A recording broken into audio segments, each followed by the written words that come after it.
complaining about this grid system for years. So it is one of those things where it's like, in Texas, do you care more about the people or about the amount of money it's going to cost to fix the thing, because people don't want to spend the money to fix it? And we've been saying this as people in Texas for the longest when it comes to a lot of these things. Like, they don't care to take the money and fix it. The same thing with Kirk County. They did not put the money into doing what needed to be done. These things have been talked about for years. And when people say this is a 100-year storm, that's not true. I moved to Texas 2015. This happened in 2015, but it wasn't as big as all of the different towns and counties that was affected. The military here at where I live lost soldiers because flash flood. They said, and I remember being at work and they said flash flood. We thought, okay. We turned around and it was water everywhere. The soldiers couldn't even get out of the planes fast enough, so they died. Someone said something that is very true. In Texas, anytime it rains, we get flood warnings. It does not mean that it is going to be the extreme that you said. If you did not go to work, if you did not go places because it said flood warning, you would constantly be off work, because we get those notifications all the time. Would you ever imagine what just happened? No, you wouldn't. And that's something that is a problem, because even those notifications that we get, it's on your phone. And someone also said you have to sign up for it. If you don't know of it to sign up for it, if you're not aware of it, you didn't sign up for it, so you would not get the notice. And a lot of people do not know that they need to sign up for these things. They know these are private-owned companies that actually send it, or cities have different situations set up where you can sign up for. But every city and every county is not the same. So everybody will not get the notice at the same time. The way in this situation, if everybody knew this was happening, they could probably move. But they didn't. Somebody just read another county got information way before Kirk County. Everywhere did not get the same information at the same time. Sometimes I can hear the tornado warnings in another town, and that's how I know a tornado is coming. But in my town, we won't get the notice, and like someone said, until you damn near in the middle of the storm. Like, holy shit! But you heard this sound in the background, like it's vague, and you be like, you hear that noise? And we send Texas, people that know each other, we say, did you hear that noise? Did you hear the tornado warnings? Be careful, get inside. But we don't get the actual notice of the town until too late. Oh, neat. You're not gonna get any pushback from me about Eckhart. Eckhart's a bunch of piece of shits. Prior to the big storm that we had in Texas, which is a privately held company, that company actually tied West Texas into Eckhart, and they created a monopoly out here in West Texas. But the entire time that you guys were out of electricity, the entire time we were running on solar and wind, and we never lost power. I think I lost power the entire 2 weeks for about maybe 30 to 45 minutes, and everybody else was out of power for the entire 2 weeks. So Eckhart can get fucked. I hate that company. So just so y'all know too, with a lot of this weather, especially in Texas during Hurricane Harvey, it wasn't just the fact that the weather came in and it was raining bad. The storm came in and set on top of us. You know what I'm saying? Like, it just came and just stayed. It didn't move at all. It just kind of stayed where it was at. And I don't know if that happened in Kirkville too, but this is not the 100-year storm like everybody talking about. I dropped a couple of links in the chat that showed like 1987. You know, like a couple of years. You know what I'm saying? It's happened a lot of times in Central Texas. Not a few, but a lot. Well, Marcus, what they're talking about is I think Aurora really has the point of it where, like, you know, fires in California and the deadly flood in Texas, no warning, no protection, the millionaires benefit out of it after the disaster. And that's what I was saying. It's like, you know, follow the money, man. So, okay, let me just say this, you guys. So we've been talking about this, or this has been a topic of conversation as I think all day. I was just getting bits and pieces of it and trying to listen as intently as I could while I was at work. But the overwhelming interesting part of it is just the warning system that you guys do or do not have. And then there was something that was submitted saying that they weren't getting warnings until like 1 o'clock or so in the morning. But there is also just documented facts that by sunset, the night before the floods, federal forecasters were warning that rainfall would quickly overwhelm the baked dry soil that was by sunset. So if you have camps, and what Scotty was saying, somebody's going to be held responsible because they're trying to do a cover up now. They're trying to do a cover up. If you have a camp sitting in a flood zone with children, and even if it's been there for years and decades and everything, I get it, I understand. And that man lost his life. The one who owned the camp, I believe, he lost his life trying to save those young people, those children, actually children.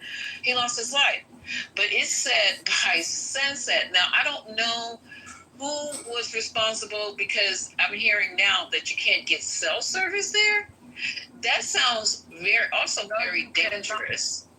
Okay, so why put a camp where you can't get cell service? God damn it! By sunset, the night before the floods, federal forecasters were warning that the rain would quickly overwhelm the dry, baked soil. So it should have been those camp people's responsibility at that point.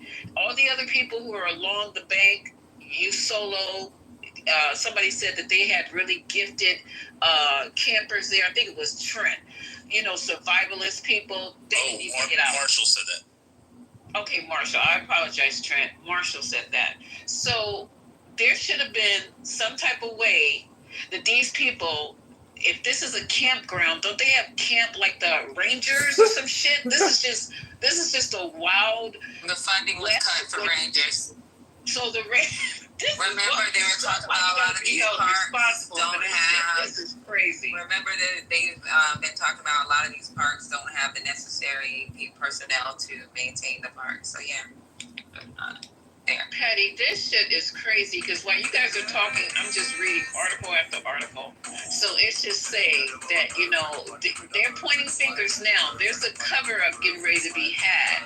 And for a campground to be in the middle, and I say it again, I know you guys are tired of me hearing it, saying it, in the middle of a flood zone, and they don't even want to invest in the sirens because you already said that they don't have cell service. So if you got camps in your area sitting in a flood zone and your town don't even want to invest in how much money could a fucking siren cost to have the siren go off and warn these people in there who have no cell service, who are off the grid, who got kids in there, all kind of shit. This don't make sense to me. And the more I'm reading, the more angry I'm getting. Lisa, let me also explain, because can I, yes. Up there like they do in California, they solarize lights, traffic signals, every fucking thing. And y'all got enough lights and sunlight in Texas to be able to power that. So I'm gonna change my picture to something that's a pretty interesting. Okay, let Scotty finish. Can I tell you something? Yeah, okay.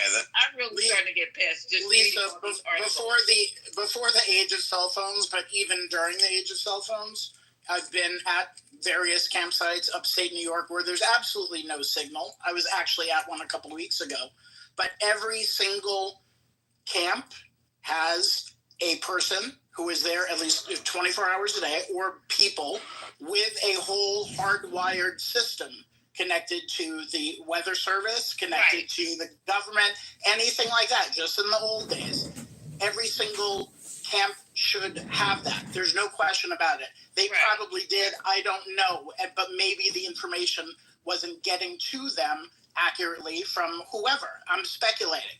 But every camp should have that. So that should exist. I don't know if Texas mandates that or not. But if you know New York State, they have a crazy amount of camps here. Like way more than almost any other region in the country. And so they certainly mandate a lot of things that we've had to do over the years, like fire drills and all this other stuff. So we have a whole system in place with sirens and everything. And this is upstate New York. A lot of weather events don't hit up there except for like lightning. And that's it. So I just want to make sure that people understand that it exists. It can happen and should happen in all these. I mean, but yeah, go ahead. We got the infrastructure here, it has to improve, but even what you're saying may not have been feasible. Poles and wires got knocked out, cell phone towers got swept away. Entire homes got swept away like they were tin cans. Ashton, if you have a tower that's warning you of a flood, it could be washed up as well, but it's warning you before it's washed out. That's the whole point. Y'all keep trying to make excuses for the unexcusable. This is crazy because have you worked at a camp before? Yes. Have you worked at a camp in the middle of nowhere with kids? They are very, very cautious. They have ways of, what if something happened? What if there was a medical emergency with these kids? We had satellites. And you sitting up there talking about you don't have any self-service. You have no way of talking to the outside world. You guys, this is ridiculous. That's the way it is out there. No, it's not like that. You have to have, when you got kids on your property and you're running a camp, you have to be able to communicate with the outside world. You are responsible for other people's children. If there's a medical emergency at that camp, what are you going to tell the parents? Walkie-talkies or a CB radio. Hey, Lisa. Most camps have satellite phones. They have their radio. But not even that. They have a CB radio. They should have walkie-talkies. Well, I was just gonna mention. Somebody said that the Rangers were cut. Is that what somebody? That's the Rangers were cut. Yes, sir. Well, it was a private Christian camp. It says no Camp Mystic is a girls' summer camp, not a camp for Rangers. It is a Christian summer camp that has operated for 99 years in the Guadalupe River in Texas. We're talking about we're talking about the actual campgrounds. So does the campgrounds itself not have rangers? No, that's what I just looked up. The camp and the campgrounds. Private camp. So that's where all the girls are washed up. For the Christian, whatever. Yeah, the Mystic Camp is what the campground's located on, and it says that it's a privately owned camp for Christian girls. And when things are privately owned in Texas, to be honest with you, it's crazy how this is. They actually run on their own system. It's crazy how that is. Everywhere else you can say, no. You can go on, somebody have a ranch, they do whatever the fuck they want to do on a ranch in Texas. Like, they don't fuck with privately owned shit in Texas. So should you have it? Yes. Did they have it? No. It doesn't mean that they're connected to, they don't have to be the way that, even when y'all talk about like, lines and all of that stuff. If you're out in the woods, you don't have power lines. I mean, you don't have like telephone lines that's running always to there. They should have other methods. But when we say there's no cell phone service, we don't mean it's zero cell phone service. We mean, like, I have AT&T. I keep AT&T and I pay the AT&T money. Why? Because my AT&T travels to most of these places in Texas. But there are some places where AT&T will fall out of service. And I'd be like, oh, shit. But then everybody doesn't have AT&T. Everybody not willing to pay the AT&T price. So if you have other services, your service may not have as many towers that it can ping off of. So now if a tower go down, then that service that go down. And that's how it works. So the cell phone services ping to each other. AT&T is a great service to have because it has multiple towers. Not all of these services do. Not everybody who is can afford the AT&T all the time, especially in these poor areas. So there's multiple reasons why this shit became a perfect storm in a sense. If they didn't have that stuff, if it's a privately owned camp, they may run off of different regulations. What you do in your private owned camp, because people pay to go there and they're doing it differently, they may not have to have the same things that a public or a camp that's ran by the city may have. You know what I'm saying? It's just levels to why this stuff happens, but this should be a wake-up call on so many levels. So many things should be said. Like, there's people that go camping all the time. There are people that go out in the woods and they be going hiking. Well, guess what? They probably wouldn't have got the notice because their phone might have went dead. This and the other. People were literally on vacating in this area. People tend to like to be around the water around the holidays here in Texas. That's a big thing. They don't have all of that stuff. I found out some lawsuits that they were undergoing since 2007 through 2012, a family feud. The brother, Richard Eastland of the Camp Mystic versus his sibling, Stacy, the plaintiffs accused Dick of underpaying the rent, misappropriating corporate opportunities, and breaching fiduciary duties, claiming he skimmed millions by paying below market rent to NFP. It sounds really corrupt over there, sadly, folks. Also, one of the other locations was a place called KTR RV Park, where 26 people were washed away. It was an RV park for the camp. Okay, so this camp is liable. Does anybody disagree? Oh, I agree wholeheartedly. Yeah. Yep. I hope they got some insurance because they're 100% liable. Does anybody disagree? Yeah, they're going to be child protective safety laws. They're going to be sued, but here's the point: the state And the county owes the responsibility to people who can't protect themselves. I don't care if it's a private entity.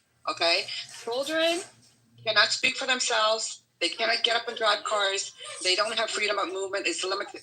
So whether it's a private company or not, state and county owe a level of protection to those children. And I want to hear that this is not being harped all day because shit like this happens in Florida all the time. I want to hear that camp had a process in place where there were multiple adult counselors on guard every single night, whether there's a storm or not. Somebody should be awake, monitoring the weather, monitoring the safety of the children. You can't all damn carry your ass to sleep. And anecdotally, from what I've seen, I could be wrong. Anecdotally, from what I've seen, from the little stories that we've heard, it doesn't seem that there was a coordinated effort to evacuate those children. It seemed ad hoc. Somebody woke up in the night, realized that the water was up to the cabin, got the two children out the window. It seems anecdotally. So I'm gonna stick a pin and reserve judgment. But they definitely should have processes in place. I don't care if it's 100 event. It happened before. You know there's a likelihood that it could happen again. You don't play Russian roulette with children who can't protect themselves. I'm sorry. I'm not giving any quarter for this. I'm very, very particular with children. Processes should be in place and fire the damn legislatures if they're not up to speed to put the things to keep the community safe. Stop electing these deadbeats. Question: the two staff members that saved the 20 children, did they not do their job? No. They did it. No, wait. Oh, wait. I forgot. Do the question again. The two staff members that removed 20 children, that saved 20 children, did they not do their job? No, because there was a lot more kids that died. They did do their job. If one child died... Hold on. I understand that 23 died, but we also have to recognize the two workers, the two teenagers, let's be clear, that saved 20 kids. Of course they do. That had those kids write their names on their bodies just in case. Okay, if they're given authority over the full 50 kids and half the kids die, that means they dropped the ball. So they should have had preemptive warning, even if they were just watching the National Weather Service and they seen that it was getting severe. They should have moved the kids out hours before and nobody would have died. No, what you're not understanding is that was two different camps. The first camp did get all of their children out. They think the whole 104 came from the camp. No, I said they don't understand. 26 came from 26. You don't understand. No. Well, you got Camp Mystic, you got KTR. Wait, can we tell you? Tell me what I don't know. There are two camps. Those two girls cleared one whole camp and all those people. Thank you, Natty. Second camp was the ones that their people did not know and did not understand. They said those two girls noticed something was wrong. It wasn't like they got noticed. They realized something wasn't right and they started getting the people out. But the reality also, when y'all say, well, y'all couldn't, literally all around Kirksville was underwater. Yes, there was notices. There was notices the night before. No way to pick. So it's like, wait a minute. It's picking. Georgetown, where you got whole apartment buildings underwater. Kids is in those too. You got all these other towns. So people were literally all over the place until the rain stopped, until the water calmed. They could not get in there to get anybody. Okay, they knew that there was going to be a severe weather event the night before. Whenever there's a tornado heading here in Texas, and even when it's within a half hour or 45 minutes from our city, I tell my wife and kids to get into the bathroom and set up the bed and stuff and get all that stuff ready and get prepared. I mean, this is the point. If they knew there was going to be any type of severe event and you're in control, possession of those that amount of kids, even just one kid, but especially a huge group of kids, they should have been on the fucking ball. They should have been watching this shit all night. All the surrounding counties were notified. Even if you're saying Kerrville wasn't. I'm not disagreeing with you. I'm saying there's a difference between the camp counselors and the people who run the fucking camp. I know, but if it's, I get that, but whoever's in charge, if they are given possession and authority over those kids, they are held responsible. It doesn't matter if they're 16, 17-year-olds. If a 16, 17-year-old is watching over a swimming pool, if a 16, hold on, Scotty, if a 16, 17-year-old is lifeguard on duty in a swimming pool and he's not paying attention, and gets drowned, then they are liable. Oh my The goodness. camp administration, that's where it's not. The responsibility is with them. Yeah, I have one question real quick, Christine. It's not for the camp fucking counselor. Yes, it is. They should be awake. That was the point. They should have been awake. All of them should have been awake monitoring this event. It should have been instructed by that. One mic on Haitian, please. One mic on Haitian. No, just a quick question. I'm trying to figure out, is that a blackface Trump? What's that? Yeah. Yeah, I guess so. My thing is, obviously, we know there was two different camps. I understand we want to keep on speaking on the 104 that died and the 104 that died. But to be clear, nobody wants to speak about the 20 that's alive. You know why? Because that was two Mexican counselors that saved those 20 kids. So they don't want to speak on that. That's why that is not in the news. That's not in the report. Wait, Mel, what are you talking about? It's like half the state is Mexican. What would be the agenda of half the state? Are you guys shitting me? Do you think Texas is racist? What's not on the news? That's what I 45% of the Are state you is shitting me right now? Are we speaking about the same red state? Are we speaking about the same red state? Yeah, I know. Are you fucking shitting me right now? The same red state that's, almost half Hispanic is secretly hiding the fact that What the fuck does that mean? help them out. Yeah, That's the fucking problem. They're Hispanic. That's bullshit. No, look at the crack his PTR. What do you expect? That shit is fucking bullshit. Stop with that fucking rhetoric. That just because you're Hispanic, you ain't fucking racist. Just because you're Hispanic, you don't want to be white. Everybody's the fucking same. No, that's not the fucking case. And once again, they're not mentioning it because it's not fucking convenient for them to fucking mention it. Even you right now, let's not talk about those 20. Let's talk about the 23 that died. It's like, come on. Yep, and Haitian and Mel and everybody. This dude, he's classified as... Yeah, I'm fucking yelling. If you don't want to hear me yelling, lower your fucking mic. Lower your fucking volume. You got control of your fucking phone. Oh yeah, it's a secret conspiracy of racism in Texas. Did not point out that the two kids were Hispanic. It's made up by half the population. He's classified as Armenian, you guys. I'm not Armenian. Somebody else who... Not Armenian. Well, you have Armenian. You have that in your profile. No, it's actually making jest at a person who was giving me shit. No, well, there you go. See, you want to play games. Now Texas is not racist. You're crazy as hell. Well, no, it's actually somebody that was talking about the Armenian genocide, and I said Armenians equal. Nobody. We don't care about that. We're talking about whether Trent Mexican runs the state, and there are racist Mexicans. There are Mexicans that don't want to be called Mexican. There are Mexicans that think they going back to the Aurora conspiracy theories again. Are you fucking kidding me right now? And this goes for all fucking Hispanic countries. This is just not Mexicans. But if y'all want to keep it on the Mexicans, we can keep it on them. I'll tell you this, Mel. I don't think there's going to be one parent that goes back and said what was just said on the stage in regards to blaming the two teenagers that were on point. I don't think nobody's going to do that outside of this room. And when Mel's waking it up, because she's right. I haven't seen any news articles and like a whole bunch of videos and stuff like that around the two counselors that saved the 20 kids. It's definitely, and I get it. Like, you would actually focus more on the dead people, but today and yesterday, there's been a lot of videos and some articles out about who was saved, right? So like they're showing the drone footage, they're showing the police and, you know, all these people pulling people out of the water. Where's the two counselors and the 20 kids? Wait, do you want me to start posting the dozens of articles talking about the 14 children that were saved by the two camp counselors? You want to start putting all those articles? Yeah, because they don't exist. The responsibility is Texas is so racist. He's gonna speak about TikTok and Twitter and Instagram, but they are not on fucking ABC. They're not on NBC. They're not in front news. People.com